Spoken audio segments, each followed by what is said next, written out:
Petite fille, te rappelles-tu qui tu étais avant que le monde ne te dise qui tu dois être?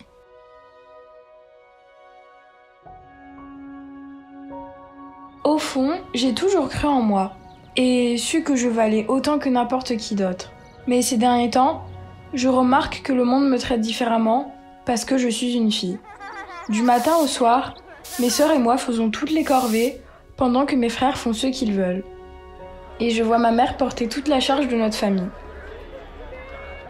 À l'église, ils n'aiment pas que je pose des questions, alors j'ai appris à rester assise et à me taire. Dans la rue, je vois des filles marcher dans la crainte, les mères répétant à leurs filles de ne pas donner d'idées aux hommes.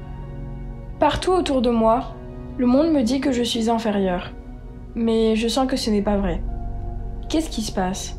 Petite fille, tu as raison de te poser des questions. Qui est-ce? Est-ce que je vous connais? Je suis la mère de ta mère et la mère de sa mère. Je suis la mère de tout le monde.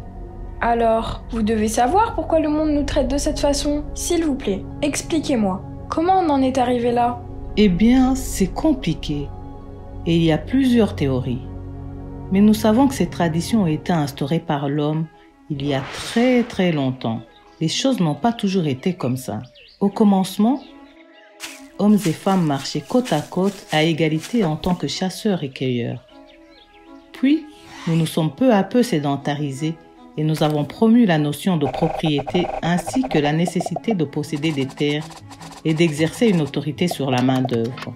Les hommes sont devenus protecteurs à l'égard de leurs possessions, ce qui les a poussés à se battre. La violence sexuelle à l'égard des femmes est devenue une arme de guerre. Les conquérants asservissaient les femmes, les prenant comme concubines. Les hommes s'estimaient en droit de prendre et de posséder nombreuses épouses, même en temps de paix. Plus ils s'enrichissaient, plus ils voulaient laisser un héritage à leurs fils. Les filles ont fini par être considérées comme des biens essentiellement prisés pour leur pureté sexuelle et leur aptitude à faire des enfants. Et elles étaient échangées entre les familles contre des possessions. De nombreuses filles étaient soumises à des traditions visant à préserver leur pureté et l'honneur familial. Bon nombre de celles-ci existent encore aujourd'hui. C'est cette domination qui a engendré toutes les formes d'esclavage. Et c'est ainsi que les femmes sont devenues les premières esclaves du monde. Et le patriarcat et l'éthique de l'honneur masculin sont devenus la norme. Le patriarcat a ainsi imprégné l'ensemble de nos civilisations, nos lois, nos économies, nos philosophies, nos sciences et surtout nos religions.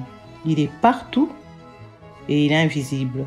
Ce n'est pas un hasard si nous avons remplacé l'image de Dieu, autrefois masculine et féminine, par une représentation masculine de Dieu. Mais n'avons-nous pas fait des progrès depuis cette époque? Sur certains points, oui. Mais sur d'autres, nous ne progressons pas. Mais qu'est-ce que je peux faire si le patriarcat est partout? Je ne peux pas tourner le dos à ma famille, ni à ma foi. Il existe un chemin spirituel vers la libération dans la Bible et d'autres traditions religieuses.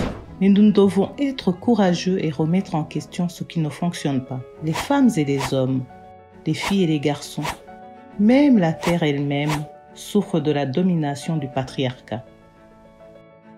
Pour guérir notre terre, nous devons courageusement démêler nos traditions de cette oppression ancestrale. Ce que nous avons fait de nos mains peut être défait. Nous devons continuer à avancer sur le chemin d'exode de l'esclavage, vers la liberté de la terre promise. Imagine que nous puissions connaître à nouveau le monde magnifique que Dieu avait voulu pour tous ses enfants. Un monde où les filles se sentent en sécurité et où leur valeur est reconnue? Un monde où les garçons et les filles peuvent devenir tout ce pourquoi ils ont été créés. Petite fille, ta curiosité t'a placée sur un chemin que beaucoup d'autres ont emprunté avant toi. Grâce à leur travail, nous connaissons la voie à suivre, mais il reste encore beaucoup à faire et d'autres vérités à découvrir. Es-tu prête à emprunter ce chemin avec moi?